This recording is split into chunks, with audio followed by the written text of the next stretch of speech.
여러분은 이 꽃을 본 적이 있으십니까? 멀리서 보면 하얀 꽃이 별처럼 피어있는 이 나무. 그러나 놀랍게도 이것은 진짜 꽃이 아닙니다. 그리고 가을이 되면 딸기를 닮은 붉은 열매가 열립니다. 오늘은 아름다움과 생명의 신비를 동시에 품은 나무, 산딸나무의 이야기를 시작합니다. 산딸나무의 학명은 코너스 쿠사입니다. 층층나무과에 속하는 아름다운 낙엽 교목이랍니다. 낙엽 교목이란 가을에 잎이 떨어지고 줄기가 나무처럼 목질화되는 식물을 말해요. 키가 크고 굵은 줄기를 가진 나무라고 생각하시면 됩니다. 이 나무의 고향은 바로 우리 대한민국이에요. 와우, 자랑스럽죠? 물론 일본이나 중국에서도 볼 수 있지만 한국이 원산지라는 점은 정말 특별한 것 같아요. 특히 한반도 남부 지역에서 많이 자생하고 있어서 우리에게는 더욱 친숙하게 다가오는 나무이기도 합니다. 이 산딸나무는 주로 산 중턱, 그러니까 해발 300에서 500m 정도 되는 곳에서 아주 잘 자란다고 해요. 마치 산의 허리쯤에 자리 잡고 숲을 이루는 것을 좋아하는 것처럼 말이죠. 산에서 자라고 열매가 딸기를 닮아 산딸나무라는 이름이 붙었습니다. 영어로는 코리안 도그드 또는 재퍼니즈 도그드라고 불립니다. 현재는 전 세계 공원과 정원에서 사랑받는 대표적인 조경수가 되었습니다. 봄이 지나고 초여름이 시작될 때 산딸나무는 꽃을 피웁니다. 그러나 우리가 보는 하얀 꽃은 사실 진짜 꽃이 아닙니다. 꽃처럼 보이는 하얀 부분은 포엽이라고 불리는 잎의 일종입니다. 진짜 꽃은 그 중앙에 있는 작고 녹색의 점들입니다.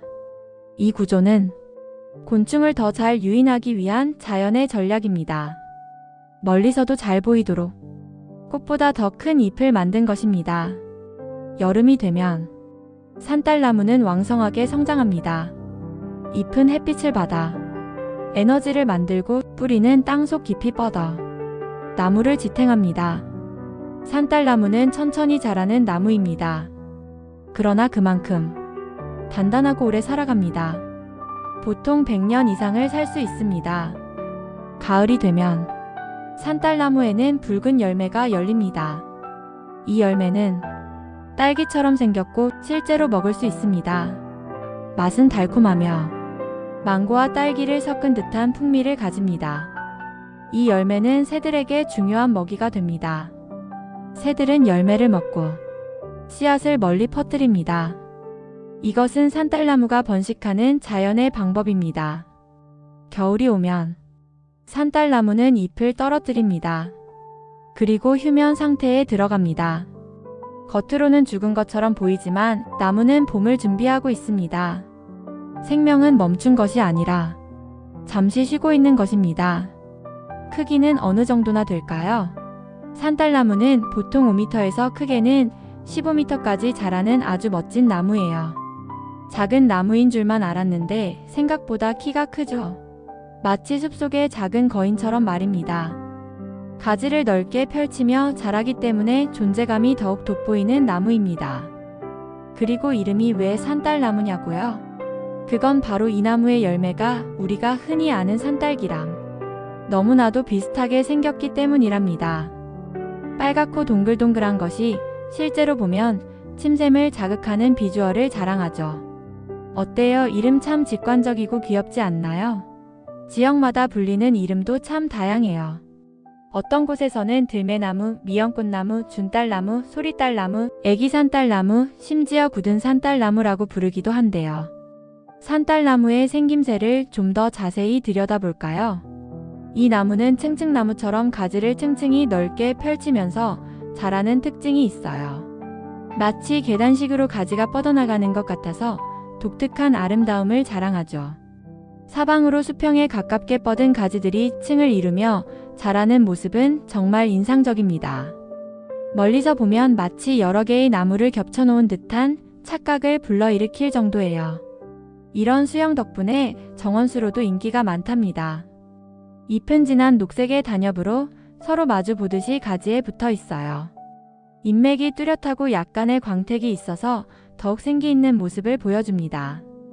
여름에는 시원한 녹색 잎이 무성하게 가지를 덮어주며 풍성함을 더하고 가을에는 붉게 물든 단풍이 정말 장관을 이룹니다. 특히 산딸나무의 단풍은 단순히 붉게 물드는 것이 아니라 주황색, 보라색 등 다채로운 색을 띠며 깊어가는 가을의 정취를 한껏 뽐낸답니다.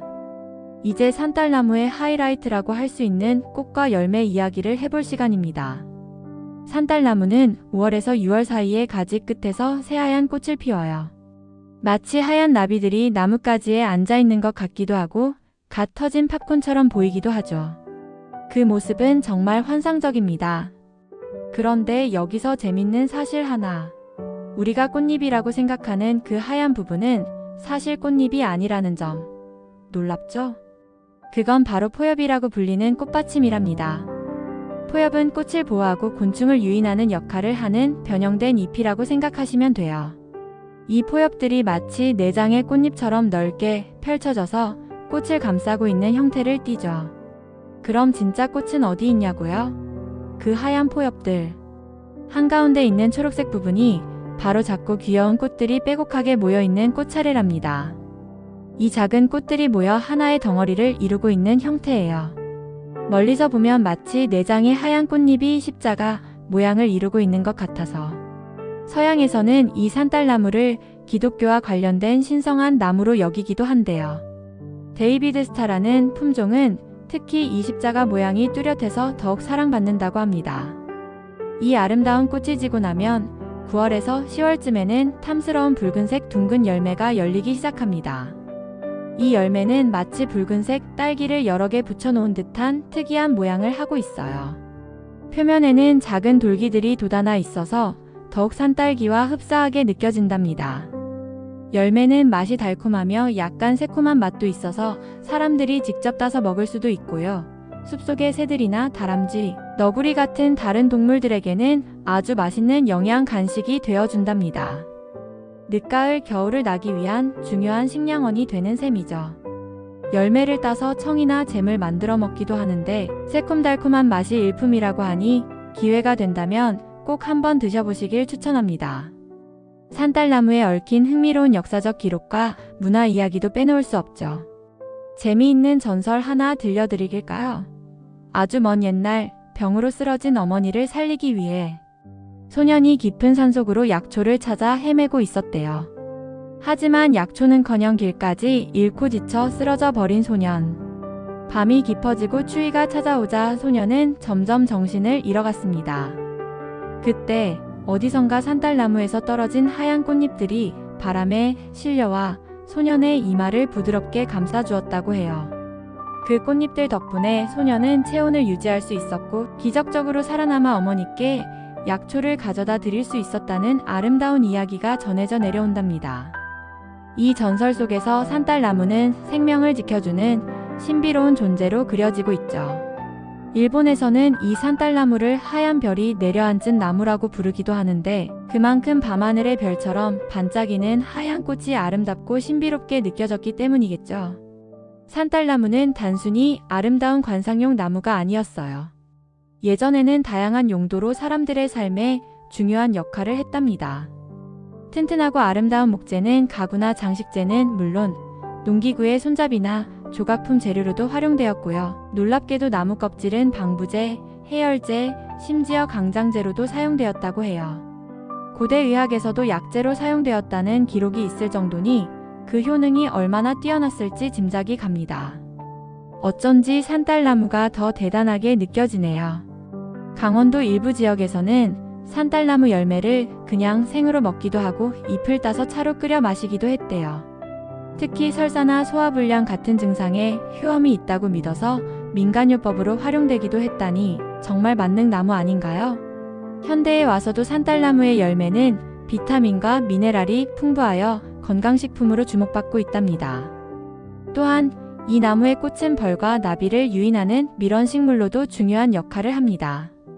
꿀벌들이 산딸나무 꽃에서 꿀을 모아 맛있는 꿀을 생산하니 양봉업자들에게도 귀한 나무인 셈이죠. 아까 말씀드렸듯이 서양에서는 산딸나무의 십자가 모양 꽃이 예수가 십자가에 못 박힐 때 사용된 나무라는 전설 때문에 기독교인들에게도 깊은 사랑을 받는다고 합니다. 이 전설은 산딸나무가 십자가에 쓰여진 뒤로 그 나무는 더 이상 크게 자라지 않고 가지 끝에는 예수를 상징하는 4장의 하얀 잎포엽이 십자가 모양으로 피어나며 가운데에는 붉은 열매가 예수의 피를 상징한다는 내용을 담고 있어요. 종교적인 의미까지 담고 있다니 정말 놀랍죠? 이렇게 산딸나무는 단순한 나무를 넘어 다양한 문화와 신앙 속에 스며들어 사람들의 삶에 큰 영향을 미쳐왔습니다. 그럼 산딸나무는 우리나라 어디에서 볼 수 있을까요? 주로 경기도 이남 지역에서 자생하고 있답니다. 따뜻한 기후를 선호하기 때문에 남쪽 지방에서 더욱 풍성하게 자라는 모습을 볼 수 있습니다.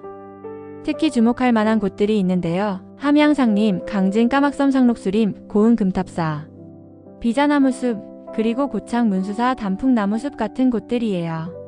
이들은 모두 천연기념물로 지정되어 보호받고 있는 아름다운 자연유산들이죠. 이런 천연기념물 지역에서는 산딸나무가 주요 수종을 이루면서 숲의 아름다움을 더하고 있답니다.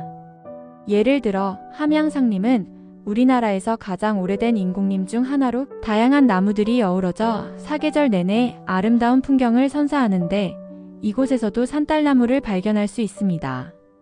강진 까막섬 상록수림은 섬 전체가 상록수림으로 뒤덮여 있는데 이곳의 산딸나무는 바닷바람을 맞으면서도 꿋꿋하게 자라 그 끈질긴 생명력을 보여줍니다. 고은 금탑사 비자나무 숲은 비자나무와 함께 산딸나무가 조화롭게 어우러져 신비로운 분위기를 자아내고 고창 문수사 단풍나무 숲은 가을에 산딸나무의 붉은 단풍이 다른 나무들과 함께 환상적인 색채를 연출합니다.